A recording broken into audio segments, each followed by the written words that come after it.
I do have two USB type C's here, if you guys can see that, but they're really tight. So this is my camera, and this is my other camera too. So we're gonna disconnect these because we're not gonna need them from the front no more.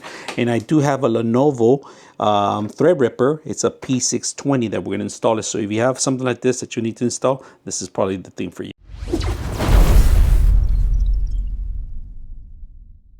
Today we're going to bring a PCIe board. This is additional USBs. If you guys can see, you have two USBs 3.2 and then three USBs.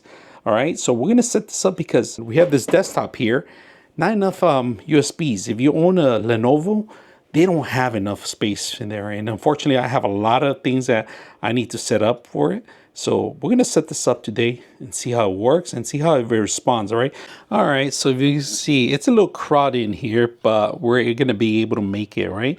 We have a Elgato card in here. We have which is the NVIDIA card here that we have. It's a Quadro card. So if you guys ever dealt with this, you don't have enough space for a lot of these things. So we're going to go ahead and fit this one probably right in between here and the last port, or maybe in between here. I did remove the two plugs, the two covers, right? Because I'm not quite sure which one's going to be on the left and the right. You don't require screws on this one, which I like about it. So it's just dropped in there. So we're just going to drop it in here. You guys can see it's plugged in play. So push it down.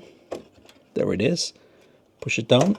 And make sure that it grabs on properly, right? So we have it in here. The reason I put it on this one is because if I put it too close to this Elgato card, I'm plugging HDMI. It's going to take the cords are going to be in their way. So that's why I'm going to give it enough spacing. There's nothing covering here. The fan's on this side anyway, so we don't have to worry about covering anything. Now we're going to put this other cover here. All right, so I do have my two connections here, my two cameras. One camera here, the overhead, and then this is the front camera.